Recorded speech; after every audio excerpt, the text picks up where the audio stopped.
13, 2017. And of course, Friday. Dahil kasama, it's Friday, kasama po natin si Doc Bong. Yes, good morning po sa ating mga nanonood ngayong umagang ito. Siyempre, Friday. Imagine, weekend na, kalahati na ng buwan. Oo nga. Yes. Anong kaya ngayon, Kong? 13? Naku, ang bilis naman. Nakakalahati na yung January. Mawawala na ang January, no, in 15 days. Pero syempre, bago ang lahat, kailangan po tayo magkaroon ng food for the soul. Ito yung magandang tanong, no? Ang mga tao po ba ang nawawala ng pag-asa o nadidepress at nahahantong sa pagpapatiwakal ay kaloob po ba ng Diyos? Oo nga. Maganda yung tanong, ano? Good question. Dahil maraming nadidepress eh. Oo. Is that gift from God or is that what God wants? Yes. No? Yun yung tanong. Ang tingin ninyo? Hirap, no? Ang hirap nga. Ang hirap nga, Kong. Anyway, syempre, malalaman po natin ang sagot mula sa ating Bible expert. Walang iba kundi si Brother Eli Soriano.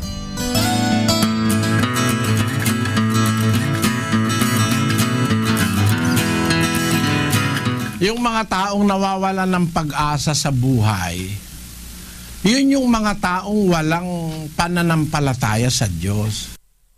Kasi yung nananampalataya sa Diyos, kahit ano pa mangyari, hindi nawawalan yun ng pag-asa.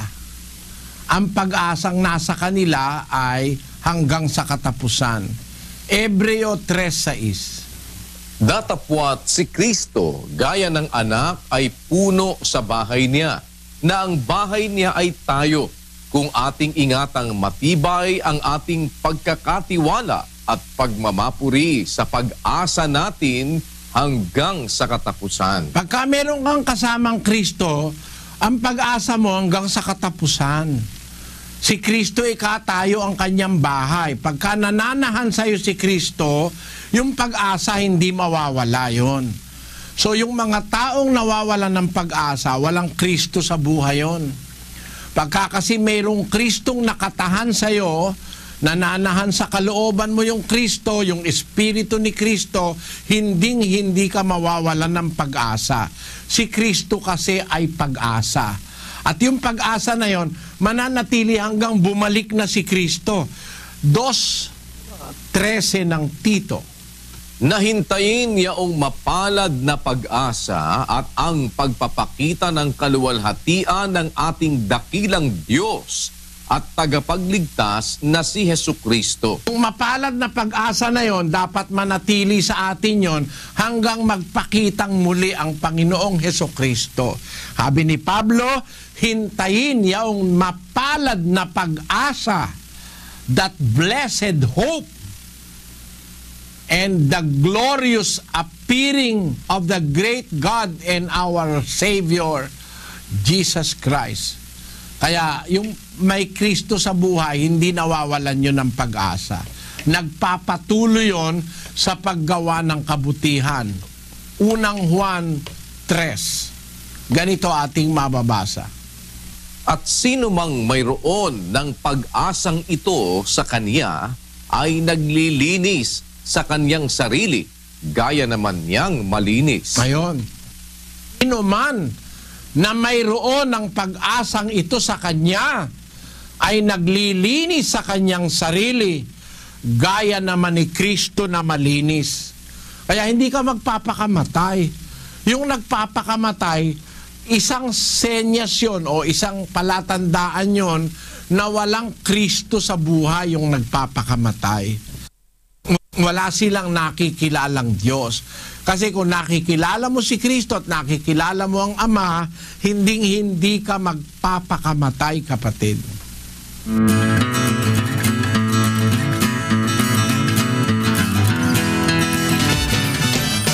Maraming salamat, Brother Eli Soriano, ang natin biblical expert, Bible expert dito, resident Bible expert natin dito sa Good Morning, Kuya. Maganda yung explanation talaga ni Brother Eli. Totoo yung sinasabi na yung kasabihan habang buhay, may pag-asa. Ang nakikita ko ngayon, kulang sa pananampalataya ang mga kabataan ngayon. Oo nga. Nagiging self-centered. Yes. And madaling mainis, very short-tempered. At kung wala silang, hindi nila makuha yung gusto nila, yun, depressed ka agad. Kaya meron silang suicidal tendencies. Oo. Kahit hindi lang dito sa Pilipinas yan, Kong. Yes. Maging sa ibang bansa, napakaraming kaso ng mga kabataan na nagpapatiwakal, ika nga, if I may. Talaga because of depression, tsaka yung sinasabi mo nga na pag hindi nakuha yung gusto. Materialist. Yes. Oo. Oo nga. Yung konting hirap, reklamo na kagad. Yung ganon. Yun yung dapat nga natin ina-address at ina-address ng mga educators natin. Yes. Sana madagdagan pa dun sa part na yun, na maging kailangan God-centered. magdasal o Yes. ilagay yung Diyos sa ating sarili. Yes. No? At magdasal parati. Importante po yan.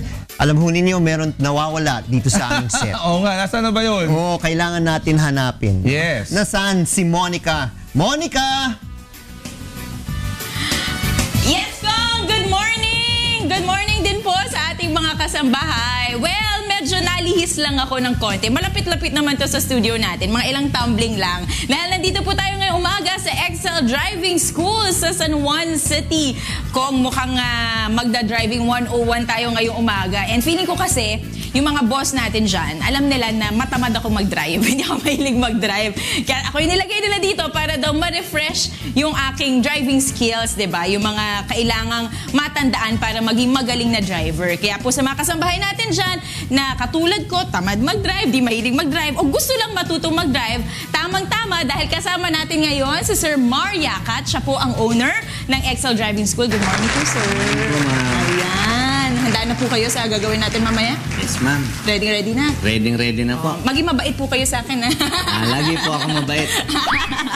Pero hindi, mamaya kasi kasambahay, tuturuan nila tayo kung paano nga ba maging isang defensive, educated, and safe driver sa mga lansangan. Bibigyan nila tayo ng mga tips, ano nga ba yung mga skills na dapat i-develop para maging magaling na driver. And of course, bilang nandito na rin lang tayo, hindi mawawala yung driving demo. Kaya nga sabi ko kay Sir Mar, maging mabait siya sa akin. Yung iba kasing kilala ko dyan, habang nagdadrive, pinapaalo yung paa eh. Kapag mali yung inaapakan, pinapaalo yung paa. Huwag kayo ganun, sir, ha? Hindi po. Hindi naman, mabait naman. Mukha naman mabait si Sir Mar. So, balikan nyo kami mamaya ko nga dahil sigurado magiging masaya ang ating umaga. Kasama pa rin ang ating mga... alam nyo ba pala, FYI lang ha, itong Excel Driving School ay sinelebrate ang kanilang 10th year anniversary this January. Tama, sir? January 9. January 8, sorry. January 8. Ayan. Kaya naman siguradong expert at talagang mga bihasa yung mga magtuturo sa atin ngayong umaga. Kaya balikan nyo kami, Kong, ha? Dito lamang po yan sa Excel Driving School sa San Juan City. Bakit po yan? Maraming salamat, Monica Veralio, live mula sa Excel Driving School. Okay, puntahan po natin ang ating mga kasamaan sa kusina para malaman natin kung ano ang quick meal.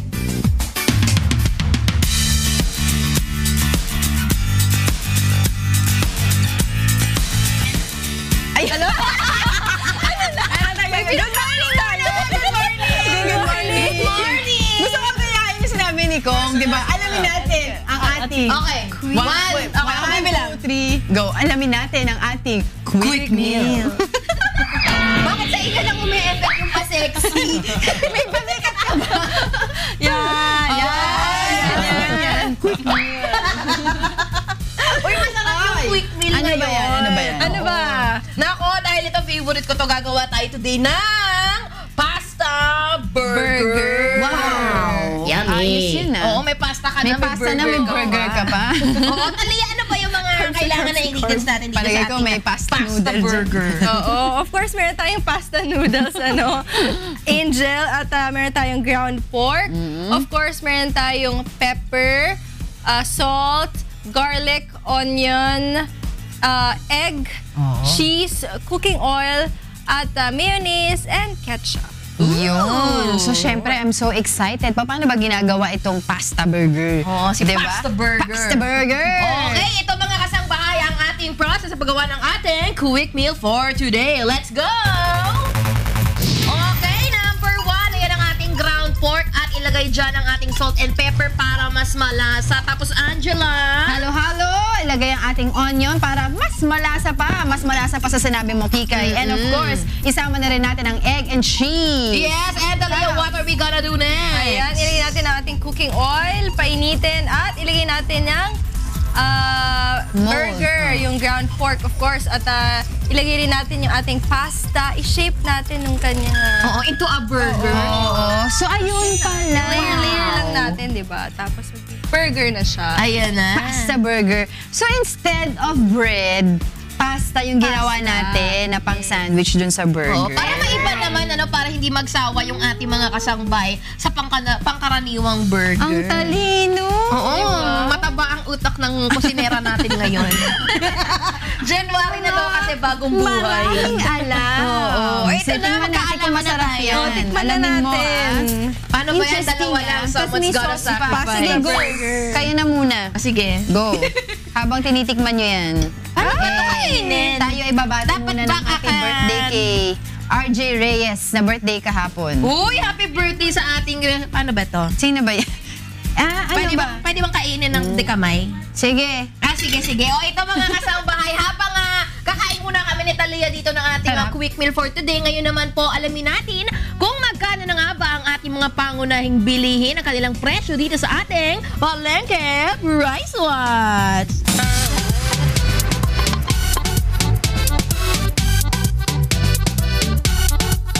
Good morning, Kuya! At syempre, good morning din po sa inyo, ating mga kasangbahay. Ako po si Kikay. At dito pa rin po ang Palengke Price Watch. Kaya syempre, nagbabalik po ako dito once again sa Tatalon Public Market. Dito po yan located sa Cabalata Street in Quezon City. At ngayon, ihahatid ko sa inyo ang presyo ng ating mga prutas. Ayan, dahil nandito ako ngayon sa tindahan ni Nanay Josefina. Hi, Nanay Josefina! Good morning! O ito mga kasangbahay, unahin natin ito, itong ating pineapple. Bumaba po ang presyo nito. Dati ho kasi 25 pesos ito per piraso. Ngayon po, 20 na lamang. At syempre mga kasangbahay, hindi magpapahuli dyan ang ating Indian mango. At ito po ay pumapadak sa presyong 60 pesos per kilo. Kung meron Indian mango, meron din tayo ng native mango. Ito po ay pumapadak sa presyong 100 pesos per kilo. Ng ating mansana sa presyong 20 pesos po yan per piraso. Ito nako, ang sarap-sarap nito inumin na pwede kainin, pwede pang inumin. Itong ating dalandan po ngayon ay pumapadak sa presyong 20 pesos per kilo. Siyempre, kailangan natin itong cucumber, pwede sa eye bags, pwede rin sa ating tubig. At ito po ay makukuha ninyo sa presyong 30 pesos per kilo. Ayan. Hindi po magpapahuli dyan ang ating pakwan sa presyong 60 pesos per piraso. Ito ang ating lemon po ngayon. Kapag bibili kayo ng isa, 25 pesos yan per piraso. Pero kung gusto nyo ng marami yan, you would get this for 100 pesos po yan per pack. Maraming salamat Ate Josefina. Thank you. Thank you. Mga kasangbahay, ngayon alam nyo na po ang presyo ng ating mga sariwang prutas. Ako po si Kikay. At ito pa rin po ang Palengke Price Watch dito lang sa Good Morning, Kuya. O ayan mga kasangbahay, ngayon alam nyo na po ang presyo ng ating mga masasarap at sariwa na prutas dyan sa Tatalon Public Market in Quezon City. Kaya syempre kung malapit lamang kayo sa area niyan, nako, sugod na kayo dahil malay nyo buena mano pa kayo. That's right. Yes, yan po ang ating Palengke Price Watch for today. Sama.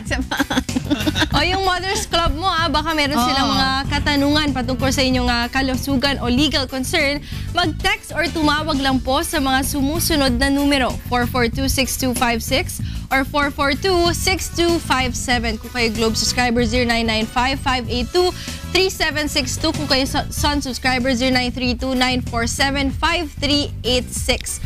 O mag-send lang po ng message sa aming Facebook account, www.facebook.com/goodmorningkuya. I-type lang po inyong name, age, location, at ang inyong katanungan. Oh, ayan Ito rin, meron tayong mga dapat pasalamatan. Diba? It's the time of the day that we need to thank our sponsors. Good morning, Kuya. Would like to thank Patrol. Ayaw mo bang tumaba? Ayaw! Go with the power of 500. Go with the power of Patrol. And Live It. Take care of your liver with Live It. Available at all leading drugstores nationwide. And good morning, Kuya. Would like to thank New Moms, Magimbidang Nanay, sa New Moms Malunggay at OsteoGuard tulong iwas osteoarthritis sa OsteoGuard. Go, galaw! Wow! La la la la. Okay, nagbabalik Nagbabalik po ang Good Morning Kuya. It's 5:37 in the morning, of course, January 13, 2017. And nandito po it's tayo Friday. what? Thank God it's Friday. Oo, Of course. thank God it's Friday. Of course, it's TGIF. Ngayon, puntahan po natin ang ating konsultasyon sa ating 1,360 monitoring centers worldwide.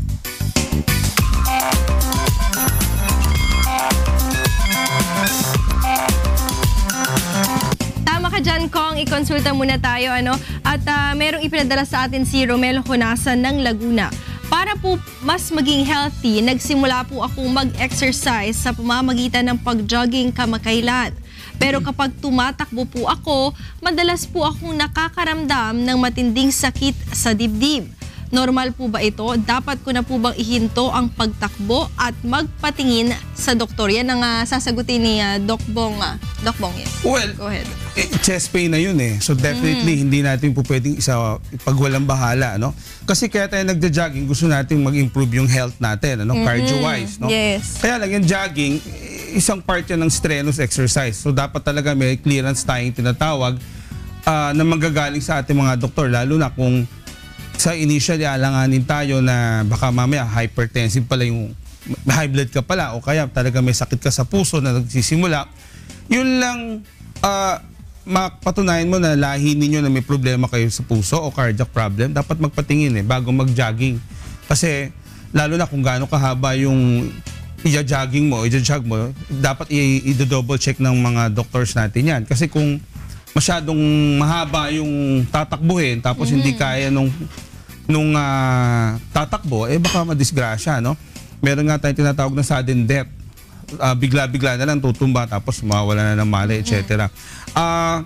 May warm-up kasi ang pagda-jogging, kamukha ng kagaya ng mga ibang ehersisyo. So, technically, mag-warm up rin. Baka doon pa lang sa warm-up, nagche-chest pain na o may parang pakiramdam mo, sumasakit na ang dibdib mo o mabigat na ang dito sa may bandang harap, definitely, technically, magpatingin muna sa doktor, baka kailangan pa-ECG ka muna or even a basic chest x-ray. Tapos, kung bibigyan ng go signal, may pacing, hindi yung talaga antimano, tatakbuhin mo yung mahabang gusto mo. So, dapat initially, isang kilometro maaari or ilang meters lang muna. Pag talagang kaya mo, tsaka mo na itutuloy, no?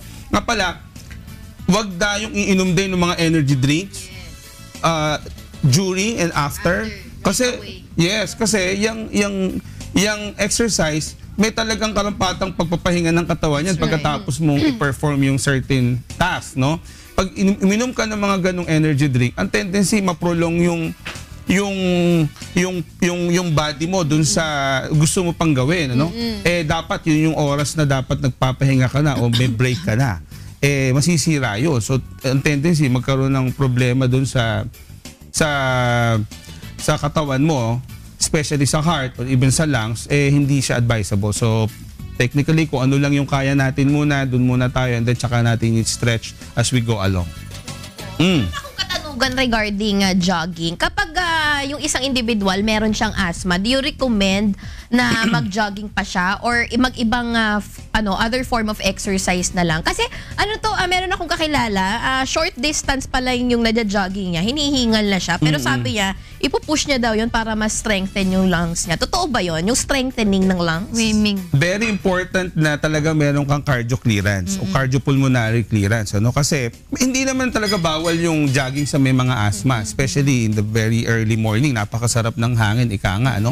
Pero, yan, nabanggit na rin kung ibinanggit ni Angela, kung nilipat din, kung mapagbabawalan na talagang hindi kakayanin yung ganong klaseng strenuous exercise, swimming is much better for asthmatic patients. May mga studies tungkol dyan.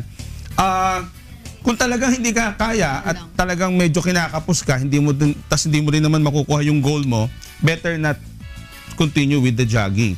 O maglakad na lang kaya muna. Brisk walking. Brisk walking or even lazy walk muna and then brisk and then konti-konti tingnan natin yung pacing. And of course, don't forget to take the asthma meds. Baka kailangan yung inhalers or yung mga tablets natin bago ka mag-jog, no? Very important yan, yung mga anti-allergies. Kasi ang isa sa pwedeng maging problema, baka mamaya tumatakbo, nakaamoy ng usok o nakaamoy ng kung ano, biglang na disgrasya. Yes, of course. So, isa yun sa mga dapat nating tingnan. Thanks, Doc Bong. Alright, Alright. maraming salamat Doc Bong. At sa ating mga kasambay, kung meron pa silang katanungan patungkol sa inyong kalusugan, medical questions, andito si Doc Bong hanggang 6:45 para sagutin yung mga questions nila. Okay, ito Kong Erin, legal questions naman ito. Si Bong Lopez ng Caloocan City, may ipinadala sa ating text line. 2 years na po simula nang umalis po ako sa dating kumpanyang pinapasukan ko. Pero hanggang ngayon ay hindi ko pa rin po nakukuha ang back pay ko.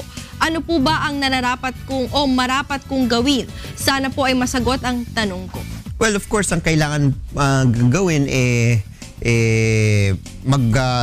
magsulat sa kumpanya, magbigay ng isang demand letter at ilagay na hindi nga ninyo natatanggap yung back pay ninyo, and hopefully dapat within 5 days kung pwede ibigay yung back pay ninyo. Ngayon, kung hindi sasagutin ng kumpanya after 5 days, no, ipa-receive ninyo yan, di pwede na po kayong mag-file ng kaso sa Department of Labor, sa National Labor Relations Commission para matugunan ng labor. Tignan kung may basehan ba talaga yung claim mo for back pay. Kailangan na nakabatay po yan sa ebidensyang hawak ho ninyo. Baka mamaya meron pong hawak ang kumpanya na ikaw ay merong mga utang na hindi binayaran, hindi cleared kayo. Dapat meron po kayong clearance. Meron bang pangako yung kumpanya na babayaran ba ang back pay mo, no? Baka sa mata ng kumpanya wala ka naman back pay, Yes. no? So ito ay dapat paghandaan dahil ito yung mga magiging depensa ng kumpanya laban sa iyo kapag ikaw ay magsasampa ng kaso for back pay laban sa kanila. So, pwede ho ninyong makuha po yung back pay ninyo. Ang kailangan lang po may ebidensya na hawak po kayo. Alright. Meron naman ipinadala sa ating Facebook page, si Ariel Mojica ng Malabon City. Gusto na po namin umalis sa apartment na tinitirhan namin ngayon. Pero ayaw po ibigay ng landlord po namin ang deposit and advance payment na ibinigay namin sa kanya bago po kami tumira dito. Ano pong pwede naming gawin? Salamat po. Well, kailangan maging maliwanag, no? Ano nakalagay sa kontrata? Nakalagay ba sa kontrata kapag ikaw ay aalis na sa tirahan, natapos na yung term, no? Na kayo dapat makatira dyan, babalik ba ito o hindi? Dapat tignan po natin. Hindi nakalagay ng caller natin, yung nagbigay ng message, kung natapos na yung term. Baka mamaya hindi pa tapos yung lease, no? Pre-terminate nila yung lease. Hindi pwede. Usually hindi yan binibigay o binabalik sa nag-uupa ng isang tirahan. Saka kung kumisan, di ba, meron mga ganyang rental na pinapaubos na lang yung kung magkano yung amount, gagamitin na lang sa buwan ng pag-stay mo dun sa lugar, di ba? Pero kailangan nakalagay rin sa kontrata yan. Kung minsan inaabuso rin ng mga nangungupahan. Oo nga. Kung hindi nakalagay doon, baka sabihin violation of the contract. So dapat malaman po natin kung ano nakasaad sa kontratang pinasukan po ninyo, at doon po ninyo makikita kung ano mga karapatan po ninyo, at dapat sundan dahil pinirmahan po ninyo yung kontrata At yan po ay magbibigay ng solusyon sa mga hinaharap po ninyong problema tungkol sa pagrerenta. Okay. Okay, thank you. Okay, puntahan po natin ang ating mga kaibigan sa Huntahan, kay Attorney G, kay Joe Cas, at wala si Beth. Good morning. Uy, tayo pala. Ewan ko kung nakita ninyo sa mga news feeds, no? Hit na hit ang presidente natin sa confirmation hearings sa US. Siya talagang naitatanong dyan sa... Tinanong ni... Senator Marco Rubio. Correct. Na tinawag doon ni Donald Trump na little man. Late ka, huwag ka na makialam. Magaling kasi mang-insulto si Donald Trump Pero si Marco Rubio ngayon yung tatanong. Pero hindi mo na lang commit si Rex Tillerson. Medyo wait and see mo na yung attitude niya. Hindi, ang sabi nga niya, kailangan pa niya ng mas maraming informasyon. Safe answer. Safe answer. Pero pagka ganyan pinag-uusapan ka na, lalo na sa US Senate halimbawa, sa confirmation, medyo malakas din talaga ang dating mo na. Sasabihin ko, you have arrived. Arrived ka. Imagine confirmation hearing, babanggitin ang pangalan ng ating Pangulo.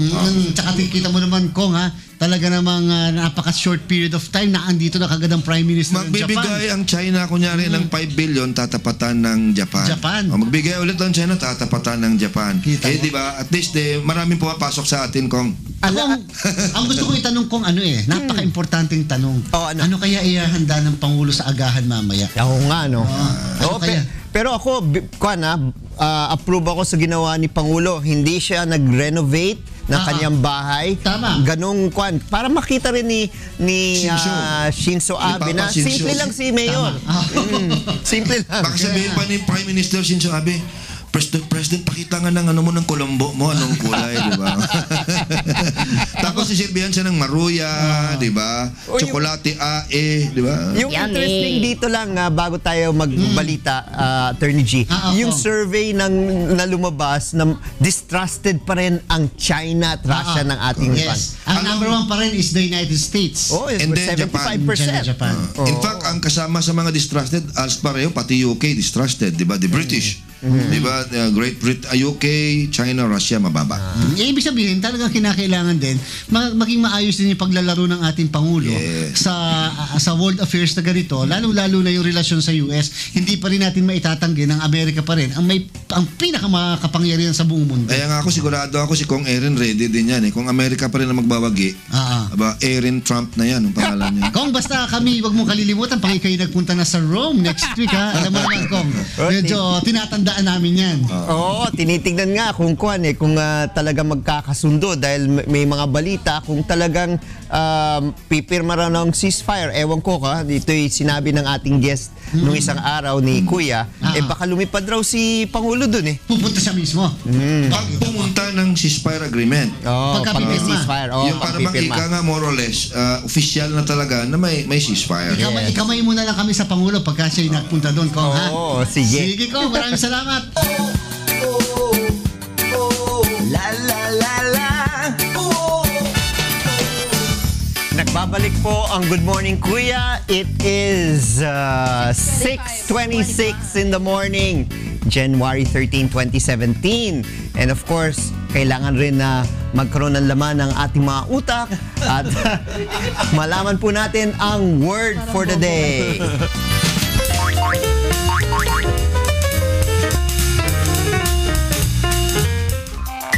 Word for the day: historicity. Noun: historical authenticity. Synonyms: actuality. Example sentence: an effort to assert the historicity of poetry and the political power of poets. In Tagalog, katotohanan.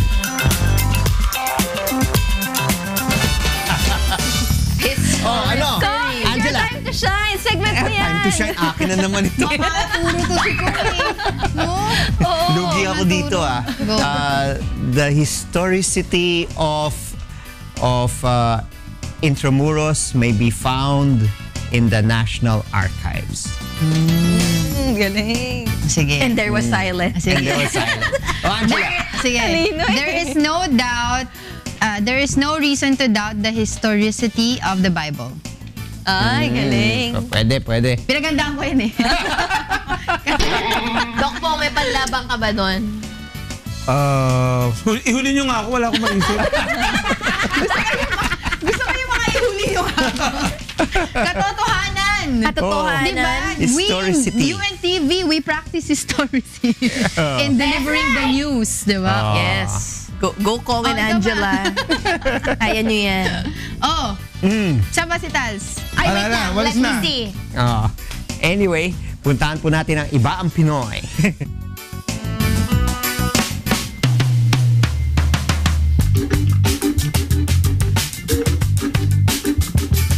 Hi, Talia! Hello, Kika! Hello! Of course, kasama natin si Sir Raymond Lee, ang coach ng Karate Do Team. Good morning! Meron doon sa Haranon, si Tagohoy, at si Heidi, at si Marion May. Ayan. Full house! Oo, full house. Have a seat, have a seat. Have a seat po. Good Ayan. morning and Kasi welcome nandito po. sila, guys, kasi meron silang competition na last December. At nanalo sila ng gold at silver medals, di ba? At sino-sino ba yung mga nanalo ng silver tsaka gold? Bali yung women's event, lahat sila naka-gold sa team. And then yung mga boys natin, nanalo sila ng silver sa team committee, team sparring. Una-una, ano ba yung sport nila? ano bang competition yung sinalihan nila? Bali, Tsaka saang bansa sila sumali? Bali, nagkaroon kami ng camp sa Netherlands for 16 days, which is sponsored by the Philippine Sports Commission and supported ng Philippine Olympic Committee rin. Bali, yung team natin pinadala for the purpose na exposure, no? Bali, nag-camp kami ron for 16 days and then nagkaroon kami ng tournament after. And then yung mga unang laban namin, medyo talo kami, no? But after napag-aralan namin yung program nila, ayun, bago kami umuwi, nanalo pa kami ng medal, which is one sa team sa silver and sa babae naman naka-gold tayo. Sino-sino po yung kalaban natin ng mga countries? Bali, ano po, yung dumating po kami ron talagang tuwan-tuwa yung mga kalaban namin kasi makakakuha sila ng mga Asian countries eh. Bali, lahat ng Europe countries nandun halos. Bali, nandun ang France, ang Netherlands, yung mga Iranian din na nandoon. Nag-ipon-ipon para harapin kami. Ayun yung mga nakalaro namin. May Belgium din. Yun, kaya nakakatuwa dahil... Pero ang Asian country, meron pa bang Asian countries na sumali dito? Or tayo lang Pilipinas? Bale, dun sa event na tayo lang ang Asian country for that event. Okay, mga European, Union ang kalaban natin. Wow, ang lalakas na. First foreign trip ng team? Actually, sir, meron dito nakadalawa na. Meron na rito naka-Turkey. Last time nag-Turkey kami. Tapos nag-Iran na rin. Tapos itong mga girls namin, first time nila. First time, okay. And usually, ilang beses sa isang taon nakakalabas yung team para magkaroon ng exposure sa world competition? Depende po kasi sa namin, sa pinaghahandaan. By this time, kaya kami lumabas last year for the SEA Games is 2017. Kaya nagkaroon kami ng camp. Usually kasi, hindi lang dati puro tournament lang kami. Ngayon, mas maganda yung camp kasi po, pagpunta mo ron, hindi ka kagad talo kagad lang eh. Pwede ka pang bumalik eh. Bale, magtatagal kayo, makakalaban mo ulit yung mga nakalaban mo. Parang round robin. Yes po. Ayun po yun po ang program namin talaga na para maganda yung training ng team. Hindi lang yung pagpunta mo ron tapos na. Kaya yun ang natutuwa kami sa suporta ng Philippine sports natin. Ayan, tanungin natin kamusta yung experience ng ating mga kasama dito. Itong mga babae muna. Kamusta naman ang experience natin dun sa medyo nahirapan ba kayo? Kasi gold medalist kayo eh, di ba? Parang walang challenge sa inyo. Kamusta yung experience? Good experience siya kasi di namin expect na matataas talaga, matatangkad yung mga kalab. Although maliliit kasi kami lang yung pinakamaliit sa European eh. So yun. Puro kalahati. Kalahati? Makikita niyo sa mga video. Siguro kami. Kalahati sila. Wow! Tapos gold medal. Tatalo niyo pa sila. Wow! Ikaw naman, kamusta ang experience mo dun sa karate do? Well, bago sa experience namin. Tsaka kahit medyo mahirap yung klima. Kasi masyado malamig din. Nahirapan kami mag-adjust sa weather. Yun. Yung mga guys naman natin dito, kamusta yung experience? Mas mahirap kasi mas malalaki. Ako yung pinakamalaki dito. Pagdating doon, parang nanliit pa din ako, nakaganon ako sa kalaban. Talaga? Wow! Kasi tapos yung nakakalaban namin, yung mga nasa world rankings, yung rank number 5, yung mga ganon. So medyo mas challenge sa amin. Tapos malalakas din kasi sila kasi nakikita namin silang nagme-medal din sa world level. So, si John Paul? Ganon din po yung sa akin kasi sa akin naman kung siya yung pinakamalaki dito. Ako naman sa weight ko, ako naman sa typhoon, ako naman po yung pinakamaliit. So pagdating sa Europe, sa Asia, timbang ko po is minus 55. So medyo dehado sa akin yun kasi pagdating sa Europe, umaakit pa ako ng isang timbang. So magma-minus 60 ako tapos yung mga kalabang ko, mas malaki na sa akin. mas maano pa yung katawan. So medyo... Hindi ba yun asset pag maliit ka? Kasi pag nagkakarate ka, siya tatamaan mo, ikaw hindi ka man niya matamaan, di ba?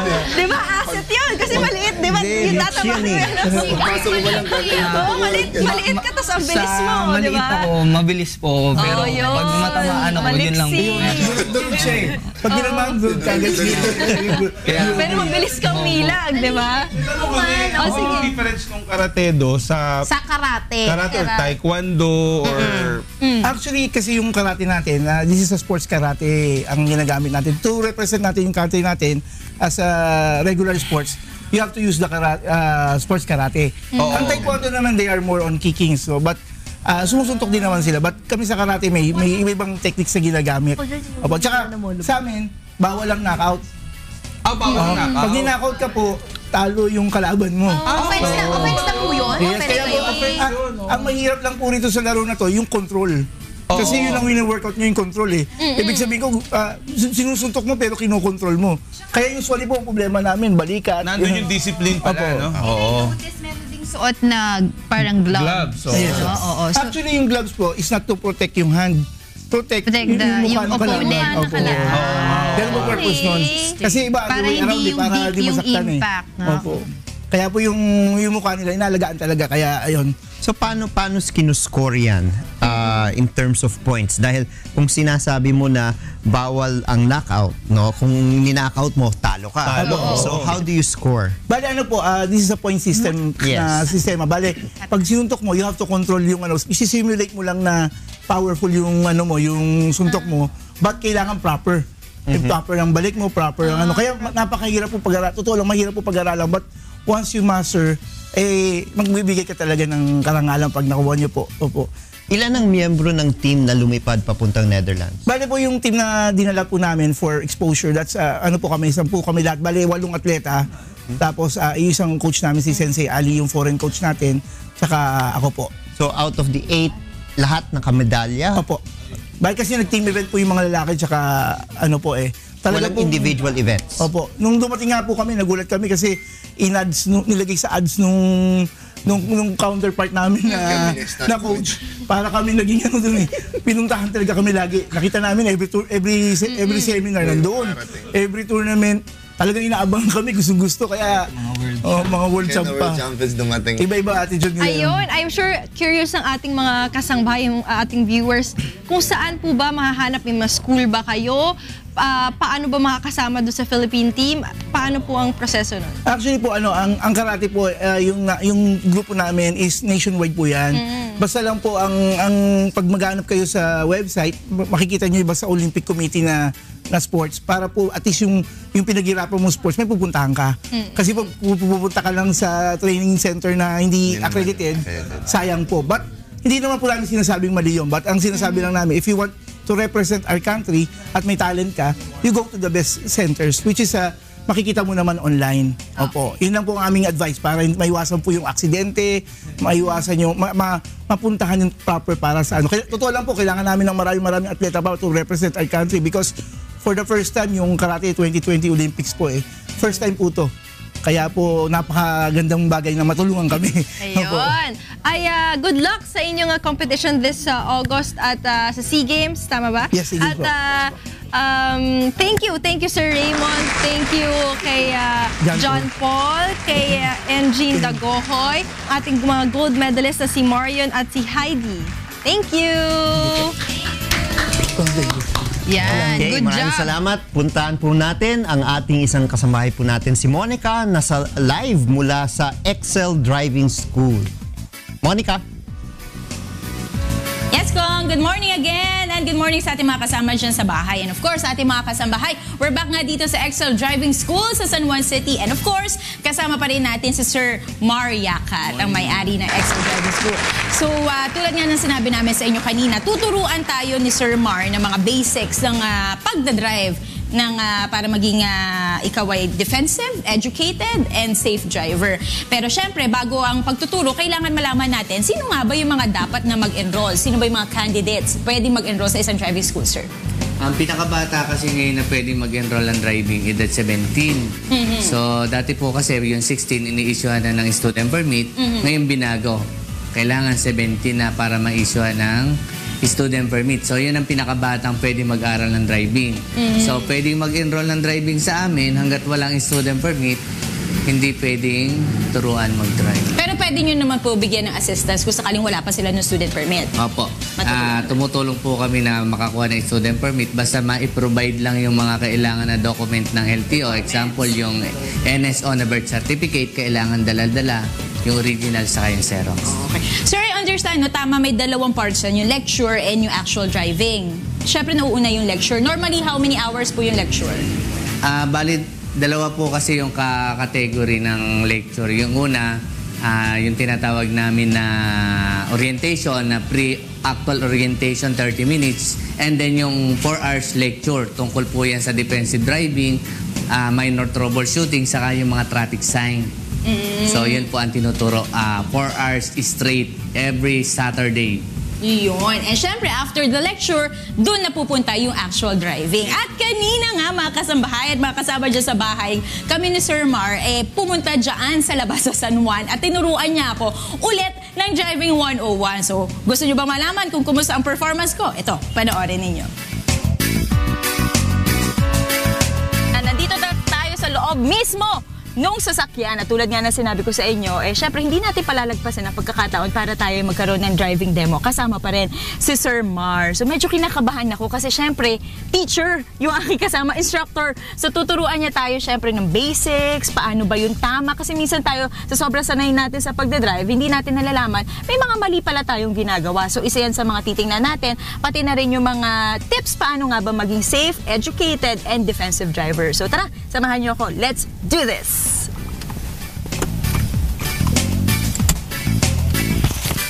Check yung red blue, mga Monica. Talaga po pang madilim siya. Ayun. Okay.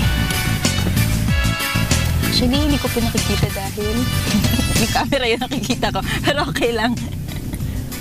Saan po tayo? Right. Naka-super black po ba kayo? Medyo. Paki-on lang yung headlight. Ayaw nga. Madilim pa pala. Signal sa right. Okay. Head check sa left, ha?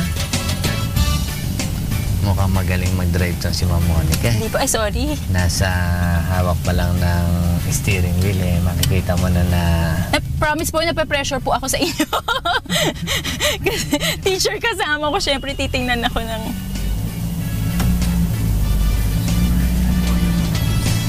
Ano pa ba? Sir, yung pag-take off po natin, dapat lagi titingin sa kaliwa at kanan, no, bago umandar para po malaman kung may paparating. Isa po yan sa mga dapat tandaan. Tapos yung nag-signal po tayo kanina, para po... Masana yung sarili natin kung saan tayo papunta. Yes. And then ang driving kasi kailangan dyan, unang-una, para ma-i-apply yung defensive driving, yung pag-uugali. Opo, diba? Ano po ba yung tamang attitude? Kailangan dyan, hindi mainitin yung ulo mo, para laging relax yung driving. Road rage, no? Ang daming napapahamak dyan, sir. Yung tawag dito, yung every time na ikaw ay mag-change ng lane, mag-turn. So, kuminsan kasi may mga blind spot dyan eh. So, hindi natin nakikita. So, kailangan natin gumamit ng head check. Ang tinatawag na head check, yung kailangan mong lingunin. Bawa sa left, katulad kanina bago tayo lumabas. Sir, sorry. Ikakat ko na tayo. Left po, ayun. Okay. And then, sige sir, go ahead po. So, yung tamang pag-i-increase ng speed, siyempre ang sasakyan, mentras ina-apply mo yan ng pinaka-accelerator natin, yung gas pedal na tinatawag, nag-i-increase yung speed. So, magte-turn tayo sa right, ha? Yan. So, kailangan dito tayo sa may traffic light. So, kontrolado nung nagmamaneho, ng piloto yung kanyang dinadrive na sasakyan. Yes. Ang sabi nga, ang pinakadelikadong part ng sasakyan, pag ito ay ginagamit na, so yung driver, siya na ang pinakadelikadong part ng sasakyan. Dahil siya ang may control. So once na mali yung gagawin niya, so buhay yung mga nakataya dyan sa kalsada. Tama. So yung sasakyan madaling palitan. So yung ating mga katabing sasakyan o tao ay mahalaga. Correct.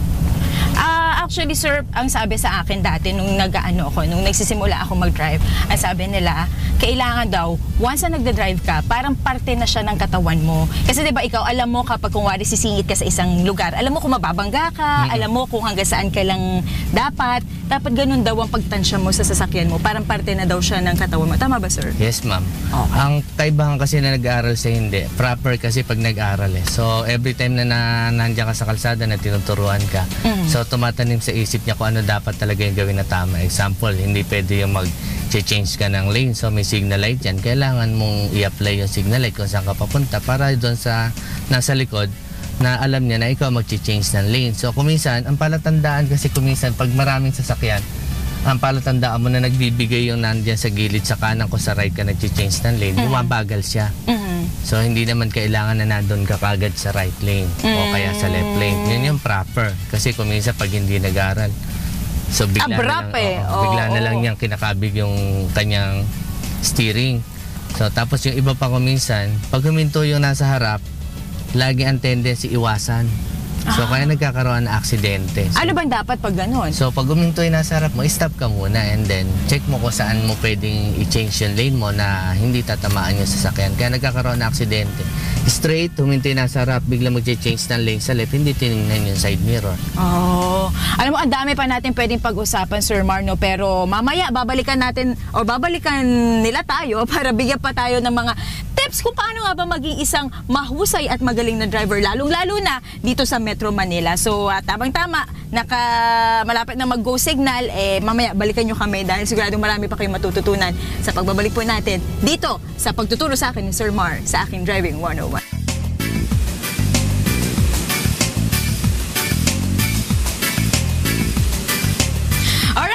Nakita nyo guys yung aking pagdadrive kaninang umaga, pero syempre kailangan malaman ko yung aking score, no? Ipapa-assess ko kay Sir Mar yung aking performance. Sir Mar, wag po kayo mahiya sa akin. Imagine niyo po, wala po ako sa tabi nyo. Sa range po na 1 to 10, 10 as the highest, ano po ang score ko? 10. 9.5.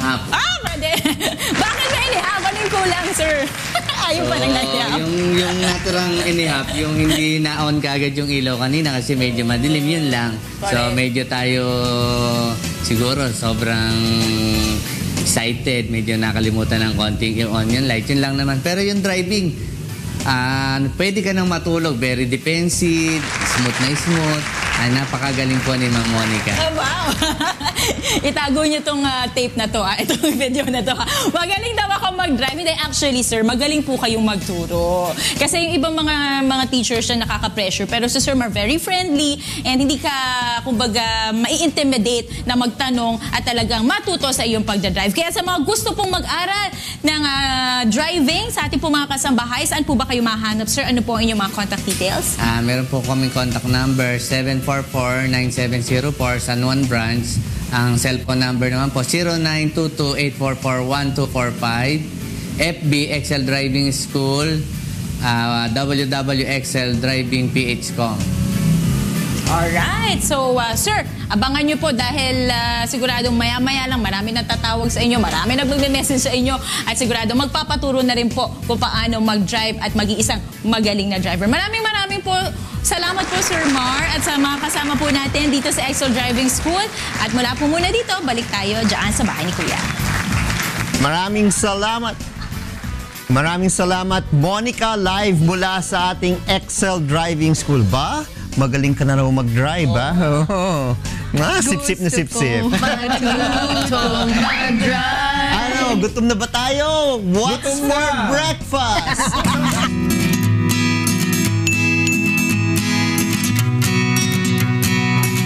Gutom na ba kayo? Gutom na! O, ito na! That's awkward silence. Ano ba gagawin natin? Oo, gusto ko ipakilala sa inyo at syempre sa ating mga kasambahay. Kaya, ano yun? Iba level natin ngayon, mala Marvel tayo ngayon. Mala Marvel? Si Storm, nandito Ito naman, hindi ako prepared dyan. Gusto ko tayo ipakilala sa ating napakagandang chef today. Walang iba kung hindi si Chef Michelle. Chef Michelle, welcome back. Maraming ginawa si Chef Michelle Talino Lia. Oo. Ano ba yung mga recipes mo? Ay, ano ba yung feature mo for today? Anong dish? Meron akong crispy chips chicken, tapos meron akong chocolate cake, at saka cupcake with vanilla frosting. Yun. Pero anong ituturo mo sa amin? Yung ipapakita mo na recipe. Crispy chips chicken. Okay. Okay, simulan na natin. Ano ba yung mga ingredients natin na Chef Michelle? Okay. Ingredients natin, meron tayong barbecue chips. Barbecue chips, 3 pieces chicken legs, 5 pieces calamansi, 1 tablespoon patis, salt and pepper to taste, 3 pieces eggs, honey mustard dressing, and salad dressing. Ayan. Oh, yun lang pala. Madali lang yan. Okay, simulan na natin. Paano pa natin to ginawa, Chef Michelle? Okay, i-ready natin. Hiniwa ko muna yung chicken. Tapos lagyan natin ng calamansi. Timplahan natin ng salt and pepper. Yan, marinate natin siya. Mga gano'ng katagal, chef, natin i-marinate? Dapat yan mga 20 minutes. 20 minutes, para okay lang. Kahit nga mga 1 hour para pumasok talaga yung lasa. Yan. Yun. Tapos, sa flour, iyan natin siya. Yan, parang yun yung breading, di ba? Tapos, egg. So, lagyan ko ng konting twist. Ano yun? Ayun, sa chips. Dati kasi may breading. Mix na breadcrumbs. Yan, mix na breadcrumbs. Chips ang ginamit ko. Yan. And the next, chef? Oven na natin siya. Ganyan lang siya kabilis. Mga gano'ng katagal natin ibibake ito sa oven? Mga 45 minutes. 45 minutes. Tapos ayan na. Ayan na, crispy chips chicken. Lutong yan. Sarap yan. Sarap yan, oh. May chips ka na, may chicken ka pa, tapos crispy. Alright. Crispy chips chicken. Tapos itong cake na Lian, ako curious ako kasi ang ganda ng cake na gawa ni chef. Yung parang may... Yung cake yan, yung may bulaklak. Anong flavor yan? Floral cake. Floral cake and chocolate ka, ano yan? Chocolate. With vanilla chocolate frosting. base. And itong cupcake natin, what's this? Chocolate din siya, tapos vanilla frosting. It reminds me of Black Forest. Oo, mukhang Black Forest. Ang ganda nga nung cake, no? Parang... Ganda ng presentation. Parang magdalawang isip kang kainin. Kasi ang ganda. Thank you. Alright, saan ka mamahanap pa, Chef Michelle? Pwede niyo po ang kontakin sa number ko, 0906-619-2843. Sa son ko naman po, 0922-404-0552. Social media accounts, Chef? Sa Michelle's Freshly Baked. Ayan. Tignan nyo lang. Marami akong ma-design doon. Mga cakes. Check out natin Baka yan. may gustong batiin si Chef. Meron ka bang love Binabati ko yung family ko sa Bulacan. Hello! Nasa Bulacan? Sa Balagtas po. Taga Bulacan. Taga Bulacan din kasi si Doc. Talaga sa Bulacan. Taga Malolos. Malolos, Bulacan. Meron kayong ano doon? Meron kang space doon sa Balagtas? Wala po. Home base ito. Facebook lang po. Coming soon, magkakaroon na siya ng bakery. Oo. Sige. Binabati ko rin po si Chef Lloyda. Thank you. Thank you, Chef Lloyda. Maraming salamat sa iyo, Chef. Thank you. Na-excite na tayong kumain dyan. Siyempre, mga kasangbahay, dahil matatapos na naman ang isang week, at dahil dyan kailangan natin ng something good.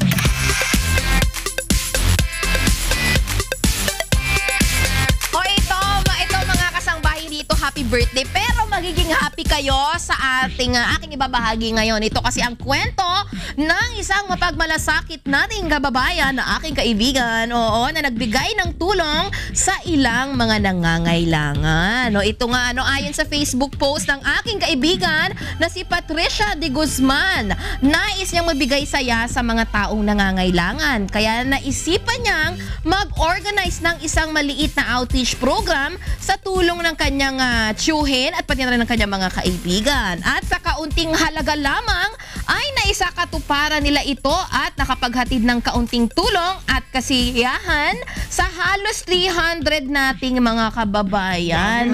I-reveal ko na yung presyo 3,000 lang. Marami na silang nagawa. Kumasa sa 300 na katao yung 3,000? Yes, oo. Ganun nila ka naka-maximize kasi marami rin daw na mga nag-donate na ating mga kababayan. At syempre dahil dyan at dahil sa kanilang mga ginawa, marami rin ang mga netizens ang mga humanga sa kanyang ginawa dahil si Patricia ay may ginawang something good. Syempre, mga kasangbahay, i-like and share nyo na po sa Facebook ang Kikay Cares. Maraming salamat, Kikay. Puntahan po natin ang ating mga kasamahan sa untahan. Kay Attorney G at Jocas. Good morning! Morning ko! Pinag-uusapan namin yung mga Miss Universe candidates eh. Oo naman. Nakita ba ninyo yung post ni Rina? Ang gaganda? Oo, pambihira eh. Kami isa-isa. Ako, nagagandaan ako kay Rina, hindi siya pinost niya eh. Yan ang pinakamatindi. Sip-sip, sip-sip. Pero at least, di ba, sana nga ipakita natin yung ating pagiging yung Filipino character natin. At least man lang para maipakita natin na ganyan kainit tumanggap ang mga Filipino hospitality na talaga namang kilalang-kilala sa buong mundo. Ang Miss Thailand, 17 ang bagahe. Ewan ko, ano kayang laman ng kanyang mga maleta? Ang lalaki pa naman. Siyempre, ang pagpipilian dyan, kung anong gown. Usually, hindi naman isang gown ang dala niyan. Yung mga pinagpipilian niya. Tsaka yung national costume nung araw na yan. Sabi ni Prof. George, may mga laman pa ng mga Buddha yon, gold na Buddha. Ay, ibisipin mo nga pala ngayon, kung ako gusto ko lang ipaalala, 7th month ng Daniels. 7th month. Libre. Libre ngayon yung kape. Libre pero may bawas sa sweldo nyo. Libre kayong pumila doon mamaya. Binabati natin ang lahat ng mga magagaling natin tagagawa ng mga kape dyan. Taga-Daniels. Taga-Daniels sa binabati natin. Happy 7th month. At maraming salamat sa patuloy niyong pagsiservisyo sa amin lahat dito. Kong, maraming salamat. Okay.